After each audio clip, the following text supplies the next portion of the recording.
les relations entre l'Azerbaïdjan et la Russie s'effritent.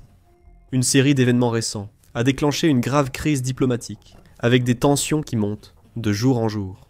Et il semble que l'Azerbaïdjan en ait finalement assez. À travers les paroles et les actions de ses dirigeants et responsables, le pays envoie un message clair et définitif au Kremlin.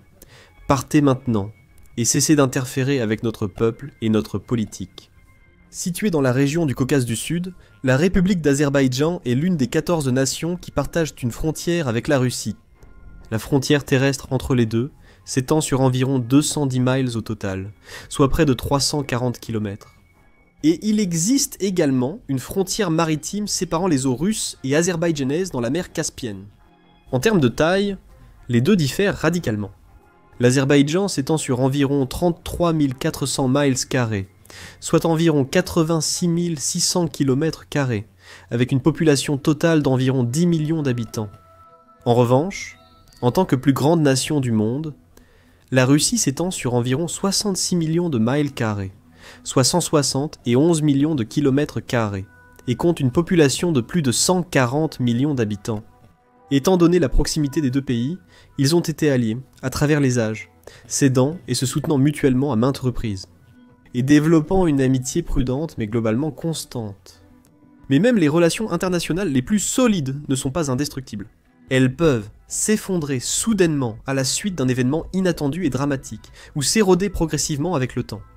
Il semble que c'est exactement ce qui est en train de se passer entre la Russie et l'Azerbaïdjan.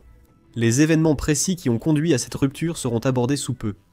Mais pour comprendre le contexte plus large de ce que tout cela signifie pour les deux pays à l'avenir, il est d'abord nécessaire de revenir en arrière. Maintenant, remontons de plusieurs siècles jusqu'au début des années 1800, lorsque ce que l'on appelle aujourd'hui l'Azerbaïdjan n'était qu'une partie du vaste empire perse. À cette époque, la Russie impériale a réussi à envahir et à annexer la région. Les Russes ont gardé le contrôle pendant plus d'un siècle par la suite. Mais lorsque l'empire russe s'est effondré après la Première Guerre mondiale, l'Azerbaïdjan a brièvement fait partie de la République fédérative démocratique de Transcaucasie, avant de déclarer son indépendance en tant que République démocratique d'Azerbaïdjan, la première du genre dans le monde musulman. Peu de temps après, l'Azerbaïdjan est devenu la première nation musulmane à accorder aux femmes les mêmes droits politiques qu'aux hommes, et a fondé la première université moderne de l'Orient musulman, l'université d'État de Bakou. Malheureusement, l'Azerbaïdjan indépendant n'était pas destiné à durer très longtemps. Moins de 2 ans après sa création, la République a été envahie par l'armée rouge soviétique. On estime que 20 000 soldats azerbaïdjanais ont perdu la vie en tentant de protéger la liberté de leur pays. Mais finalement, les Russes ont effectivement reconquis l'Azerbaïdjan, et il est devenu une partie de l'Union soviétique en 1920. Cela resterait ainsi jusqu'à l'effondrement de l'Union soviétique en 1991. L'Azerbaïdjan a ensuite retrouvé son indépendance, et a été admis aux Nations Unies, tout en maintenant initialement des liens bilatéraux relativement forts avec la Russie. Il a rejoint des organisations comme la Communauté des États indépendants, aux côtés d'autres anciennes républiques soviétiques et de l'organisation du traité de sécurité collective dirigée par la Russie. Cependant, les premiers signes de tension sont rapidement apparus entre Bakou et Moscou. Au moment même où l'Union soviétique se dissolvait, une petite enclave à l'intérieur de l'Azerbaïdjan appelée Haut-Karabakh a déclaré son indépendance, soutenue par l'Arménie. Une guerre a éclaté, entraînant des dizaines de milliers de morts, et l'Arménie a également pris le contrôle d'une grande partie du territoire de l'Azerbaïdjan. Les responsables azerbaïdjanais ont accusé la Russie de prendre parti pour l'Arménie dans le conflit, et ont commencé à chercher d'autres alliés, afin de réduire leur dépendance envers le Kremlin. L'Azerbaïdjan a rejoint le programme du partenariat pour la paix de l'OTAN en 1994 et a pris la décision de quitter l'organisation du traité de sécurité collective en 1999. De plus, il a préféré renforcer ses liens avec l'OTAN. Pourtant, même si l'Azerbaïdjan a noué de nouvelles alliances avec des nations occidentales et d'autres pays, il a tenté de le faire de manière équilibrée.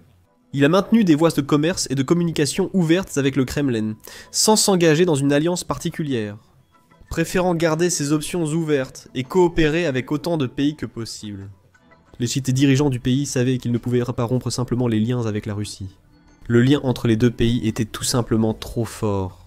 De nombreux Azerbaïdjanais vivaient et travaillaient en Russie, et les deux nations avaient beaucoup en commun d'un point de vue culturel et historique. Ainsi, pendant des années, malgré certains problèmes et différences, les deux pays ont collaboré. Les deux ont contribué à soutenir l'économie de l'autre au fil des années. La Russie a également fourni des armes et des équipements importants à l'armée azerbaïdjanaise, et les deux pays ont lancé des initiatives culturelles, éducatives et humanitaires transfrontalières, avec des degrés de succès variables. Mais la situation a commencé à se détériorer légèrement. En 2020, lorsque la deuxième guerre du Haut-Karabakh a éclaté, l'Azerbaïdjan a lancé une offensive militaire pour reprendre les territoires que l'Arménie détenait depuis plusieurs décennies. Le conflit n'a duré que 6 semaines, avec une victoire totale et décisive pour Bakou. La Russie a choisi de rester neutre et de ne pas intervenir dans le conflit, mais a plutôt tenté de négocier un cessez-le-feu et a déployé ses propres forces de maintien de la paix dans la région. C'est un autre pays, la Turquie, qui a réellement aidé l'Azerbaïdjan à remporter la victoire en fournissant du matériel militaire avancé et un soutien opérationnel tout au long du conflit. En conséquence, le président de l'Azerbaïdjan, Ilham Aliyev, a exprimé une profonde gratitude envers la Turquie. C'est un autre signe que la nation renforçait ses relations avec d'autres pays, et ce faisant, réduisait sa dépendance envers la Russie. Puis, en 2023, l'Azerbaïdjan a lancé une nouvelle offensive au Haut-Karabakh. Ses troupes ont pris d'assaut la région pour reprendre le contrôle des parties restantes du territoire encore détenues par l'Arménie. Alors que les forces russes n'ont fait aucune tentative pour arrêter les Azerbaïdjanais, elles n'ont pas non plus apporté la moindre aide. Bakou a dû remporter le conflit une fois de plus, avec le soutien de la Turquie et sans aucune aide de Moscou. Cela nous amène à l'époque moderne, et à la série d'événements récents qui ont conduit les relations entre la Russie et l'Azerbaïdjan à leur pire niveau, selon certains. La rupture a commencé en décembre 2024 avec le tragique crash du vol 8243 d'Azerbaijan Airlines. Ayant décollé de l'aéroport international Haïdar Aliyev à Bakou, le vol se dirigeait vers l'aéroport international Kadyrov-Grozny, près de la ville de Grozny en Russie. L'appareil est entré dans l'espace aérien russe 40 minutes après le décollage. Son aide à la navigation système de positionnement global s'est soudainement arrêtée, probablement à cause de brouilleurs russes. 40 minutes plus tard, des passagers ont signalé une explosion et des éclats d'obus frappant l'avion. Les pilotes ont déclenché le protocole d'urgence, redirigeant le vol pour tenter un atterrissage d'urgence au Kazakhstan. Le système hydraulique de l'avion a finalement lâché. Les pilotes ont perdu le contrôle et l'avion s'est écrasé près de l'aéroport international d'Aktau au Kazakhstan. Il y avait 67 personnes à bord, 62 passagers et 5 membres d'équipage. 38 personnes sont mortes, y compris les 2 pilotes et une des hôtesses de l'air. Les 29 autres ont été blessés, mais ont survécu, pour raconter l'histoire. Après coup, on a découvert que le fuselage de l'avion était criblé de trous et d'objets métalliques, ce qui correspondait à l'impact d'un tir de missile solaire. Peu de temps après, les responsables azerbaïdjanais sont arrivés à la conclusion qu'un missile russe, très probablement tiré pour repousser une attaque de drone ukrainien à proximité, avait touché l'avion. Quelques jours après le crash, le président Poutine a présenté des excuses pour l'incident, mais n'a reconnu ni admis aucune responsabilité russe. Le Kremlin n'a pas non plus tenté d'offrir une quelconque compensation aux personnes impliquées. Les propos de Poutine ont été très mal reçus en Azerbaïdjan. Le lendemain, le président Aliyev a réagi. Critiquant Moscou pour son refus d'assumer la responsabilité de ce qui s'était passé, et pour ses tentatives d'étouffer l'affaire, Aliyev a déclaré « Malheureusement, pendant les 3 premiers jours, nous n'avons rien entendu de la Russie, à part des versions délirantes. La partie russe doit d'abord présenter ses excuses à l'Azerbaïdjan, puis reconnaître sa culpabilité. Troisièmement, punir les coupables, les traduire en justice et verser une compensation à l'État azerbaïdjanais, les passagers et membres d'équipage blessés. » Poutine n'a pas répondu aux exigences d'Aliyev, et dans les mois qui ont suivi, les relations se sont rapidement détériorées. Aliyev a de nouveau interpellé la Russie en janvier 2025, et fait notable, il a annulé son voyage prévu à Moscou, où il avait été invité à participer au défilé de la victoire du 9 mai en Russie. Les reportages de l'époque affirmaient que le manque d'enquête sérieuse de la part de la Russie sur le crash de l'avion et l'absence de sanctions contre les responsables avaient largement influencé la décision d'Aliyev. Puis, en juin, la situation s'est énormément aggravée. Le 27 juin, la police russe a mené une descente brutale contre les Azerbaïdjanais ethniques vivant dans la ville russe d'Yekaterinbourg, située dans la région de l'Oural. Ils auraient enquêté sur une affaire datant de 2001 dans laquelle un homme azéri avait été poignardé à mort dans un restaurant d'Yekaterinbourg, et il aurait murmuré les noms de ses meurtriers aux policiers avant sa mort. Les 2 meurtriers présumés étaient également d'origine azerbaïdjanaise. La police a arrêté environ 50 personnes, plusieurs d'entre elles auraient été blessées lors de l'incident. Mais deux d'entre eux, deux frères nommés Ziadine et Hussein Safarov, sont en fait morts alors qu'ils étaient en garde à vue. Les autorités russes ont affirmé que les deux hommes avaient succombé à une insuffisance cardiaque et ont renvoyé leur corps en Azerbaïdjan. Là-bas, des autopsies ont été réalisées et il a été déterminé que les frères avaient subi des traumatismes contondants et de multiples côtes cassées. Le bureau du procureur général a conclu qu'ils avaient été battus et maltraités à plusieurs reprises par la police russe, ce qui a causé les blessures ayant entraîné leur mort. D'autres Azerbaïdjanais qui ont été arrêtés et blessés lors de l'incident ont signalé des cas de passage à tabac par la police, d'électrocution et diverses formes de traitements dégradants. Mohamed Safarov, par exemple, a révélé aux médias Azerbaijan News que des agents masqués ont soudainement commencé à défoncer sa porte tôt le matin, effrayant ses enfants avant de faire irruption à l'intérieur. À ce moment-là, il affirme qu'ils ont mis la maison sans dessus-dessous, et qu'ils nous ont frappés pendant 1 heure sans rien demander. Safarov a ajouté que son père âgé a également été battu et électrocuté pendant plusieurs heures, et que tous deux ont aussi été incités à se porter volontaires pour rejoindre la guerre en Ukraine. Selon Emil Mustafa, un analyste politique basé à Bakou, le ciblage des Azéris fait simplement partie d'un élément xénophobe plus large dans la société russe. Le meurtre d'Azéris est un maillon dans la chaîne d'une politique tendancieuse, où les minorités ethniques servent de paratonnerres. Ce n'est pas seulement une tragédie, c'est le symptôme d'une profonde maladie de la société russe. Mustafayev a poursuivi en expliquant que même si environ 2 millions de personnes composent la diaspora azérie en Russie, elles sont confrontées à une discrimination constante, à des crimes haineux et à la brutalité policière. Il soutient qu'il s'agit d'une tactique intentionnelle du Kremlin pour concentrer la colère et la frustration du public sur les minorités ethniques, plutôt que sur le gouvernement et la direction russe. Le Kremlin maîtrise depuis longtemps une astuce. Quand la contestation intérieure croît, il faut détourner l'attention vers des ennemis internes, que ce soit les Ukrainiens, Tadjiks, Ouzbeks ou actuellement les Azerbaïdjanais. Il est compréhensible que tant les responsables que le grand public en Azerbaïdjan aient réagi avec colère et condamné la Russie. À la suite de cette nouvelle, le 29 juin, le ministère de la Culture d'Azerbaïdjan a annulé tous les événements culturels liés à la Russie dans tout le pays. En réponse à l'incident, les visites officielles russes ont également été annulées. Un jour plus tard, le 30 juin, les autorités azerbaïdjanaises ont pris une mesure beaucoup plus radicale. La police a fait irruption dans les bureaux de Sputnik Azerbaïdjan, un média soutenu par le Kremlin russe et basé à Bakou. Ils ont arrêté plusieurs employés russes de la société, dont 2 accusés d'être des agents du service fédéral de sécurité. Le service fédéral de sécurité. Le 1er juillet, la police azerbaïdjanaise a arrêté plusieurs Russes, les accusant de crimes comme le trafic de drogue ou la cybercriminalité, alors qu'ils n'avaient apparemment aucun casier judiciaire auparavant. Des vidéos montraient les Russes arrêtés obligés de s'aligner, de s'accroupir et de marcher dans des positions douloureuses et dégradantes avant d'être chargés de force dans des fourgons. Parallèlement, des images qui ont ensuite été partagées en ligne montraient de nombreuses personnes arrêtées, avec le visage tuméfié, des yeux au beurre noir et des taches de sang sur leurs vêtements.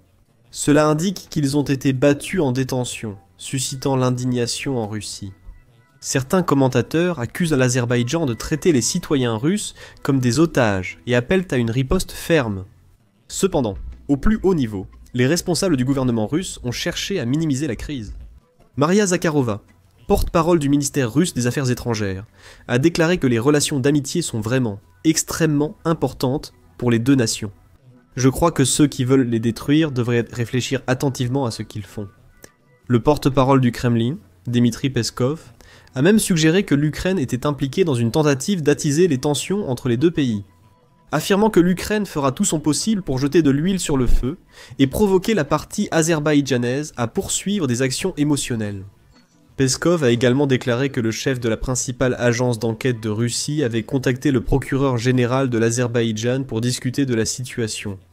Cependant, bien que Moscou puisse une fois de plus compter sur sa tactique familière de mensonges et de propagande pour donner l'impression que la situation est moins grave qu'elle ne l'est réellement, la vérité est évidente. Les relations entre Bakou et Moscou sont au plus bas. Des années de confiance et de coopération ont pris fin. Et lorsqu'il regarde la Russie, l'Azerbaïdjan ne voit plus un allié stable et une source de soutien, mais une force hostile, peu fiable et irrationnelle. Moscou aussi commence sûrement à regarder l'Azerbaïdjan un peu différemment, à la suite des événements récents, grandissant progressivement, pour comprendre qu'elle ne pourra peut-être plus intimider Bakou, ou compter sur le soutien et l'aide du pays. Quant à ce qui va se passer ensuite, c'est difficile à prévoir. Pour l'instant, il semble qu'il y ait deux scénarios possibles pour l'évolution de la situation, même si tout pourrait changer si l'une ou l'autre des parties prend des mesures plus radicales. D'une part, cette rupture des relations n'est pas forcément définitive. Comme déjà mentionné, l'Azerbaïdjan a fait preuve de pragmatisme par le passé, notamment dans sa politique étrangère. Il n'a pas toujours été d'accord avec la Russie, mais il a constamment cherché à maintenir des liens de travail relativement solides avec ce pays. La Russie a toujours été l'un des plus grands partenaires commerciaux de l'Azerbaïdjan. Et les dirigeants azéris savent que leur économie et leur population souffriraient si la confiance et le commerce russe venaient à diminuer. En conséquence, Bakou pourrait décider de laisser lentement retomber les tensions et de revenir progressivement à des relations plus hospitalières et agréables avec Moscou, tout en poursuivant sa politique de développement et de maintien de relations avec d'autres alliés à travers le monde. D'un autre côté, avec la dégradation progressive des relations entre les deux pays au fil du temps, les événements récents, y compris le crash aérien et la brutalité policière envers le peuple azéri, pourraient bien être la goutte d'eau qui fait déborder le vase. Le point de non-retour pour les relations Bakou-Moscou, l'Azerbaïdjan pourrait décider que les avantages de rompre les liens avec la Russie l'emportent tout simplement sur les inconvénients, et pourrait chercher à prendre des mesures drastiques, comme expulser les ressortissants russes présents sur son sol, bloquer l'entrée des citoyens russes à l'avenir, rompre les liens diplomatiques avec le Kremlin, et chercher à former de nouvelles alliances, ou à renforcer celles déjà établies jusqu'à présent avec des pays comme la Turquie, les États-Unis et les nations de l'OTAN. Des preuves existent pour étayer cela. Le président Aliyev a clairement établi une bonne relation avec le président turc Recep Tayyip Erdogan, et il y a eu récemment des appels à construire une base militaire turque sur le sol azerbaïdjanais. Aliyev a également fait l'éloge du président américain Donald Trump, et des relations entre les États-Unis et l'Azerbaïdjan en général. De plus, bien que non membre de l'OTAN, l'Azerbaïdjan a étroitement collaboré avec l'Alliance au fil des ans, pour soutenir ses missions de maintien de la paix. Et si l'Azerbaïdjan choisit effectivement de s'éloigner de la Russie, cela pourrait servir d'exemple à d'autres nations voisines. Après tout, l'Azerbaïdjan n'est pas la seule ancienne république soviétique à avoir exprimé sa frustration face aux actions de la Russie ces derniers temps. L'Ouzbékistan, par exemple, a récemment appelé la Russie à traiter ses citoyens avec plus de respect, après que des informations ont révélé que des migrants d'Asie centrale venant de pays comme l'Ouzbékistan, le Tadjikistan et le Kazakhstan étaient traités de manière injuste, détenus et même victimes de chantage. Beaucoup sont forcés de rejoindre la guerre en Ukraine et utilisés pour former des unités spéciales envoyées dans les zones les plus dangereuses le long des lignes de front. Le Kirghizistan et le Tadjikistan ont également émis des protestations similaires contre le Kremlin, dénonçant les détentions massives de leurs citoyens vivant en Russie. Les niveaux de méfiance et de ressentiment envers la Russie augmentent dans ces nations, tout comme en Azerbaïdjan. Et si Bakou montre l'exemple en se libérant de la dépendance envers la Russie, d'autres pays pourraient suivre le même chemin. Cela affaiblirait davantage la Russie en lui faisant perdre encore plus de ses rares alliés restants. C'est une mauvaise nouvelle pour Poutine, qui a besoin de tout le soutien possible en ce moment. Malgré sa vantardise et sa propagande, la Russie ne gagne pas la guerre en Ukraine. Elle gagne du terrain dans certaines zones, mais continue de faire face à une résistance ferme et remarquable de la part des forces armées ukrainiennes. Elle a subi des pertes colossales, avec plus d'1 million de victimes confirmées jusqu'à présent, et elle perd également des quantités stupéfiantes d'équipements. Ces bases, aérodromes, usines de production militaire et autres infrastructures importantes sont régulièrement bombardées, détruites et incendiées par les frappes stratégiques de l'Ukraine, et son économie est proche du point d'effondrement total. Quand Vladimir Poutine a commencé cette guerre, beaucoup croient qu'il voulait refaire l'union des républiques socialistes soviétiques, avec l'objectif de prendre non seulement l'Ukraine, mais aussi de ramener d'autres ex-républiques soviétiques dans le giron. En réalité, il semble que c'est exactement le contraire qui se produit. Non seulement l'Ukraine résiste de toutes ses forces à l'invasion russe, mais d'autres nations qui entretenaient autrefois des liens étroits avec la Russie, comme l'Azerbaïdjan, commencent à tourner le dos au Kremlin. Bien sûr, cela pourrait ne pas être permanent, mais pour l'instant, le message de Bakou semble clair. Moscou n'est plus un allié fiable, mais une menace peu digne de confiance.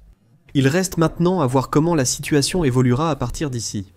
Cette chaîne surveillera de près l'Azerbaïdjan dans les semaines et mois à venir. Pour vous tenir informé, assurez-vous de vous abonner à l'émission Militaire, afin de ne manquer aucune actualité de dernière minute ou développement important dès qu'ils surviennent. Et en attendant, vous pourriez aimer regarder nos vidéos récentes sur la façon dont l'Ukraine utilise des iPads pour amener des avions de chasse vieux de plusieurs décennies dans l'ère moderne. Ou comment Poutine est furieux après la récente livraison de missiles patriotes américains à Kiev.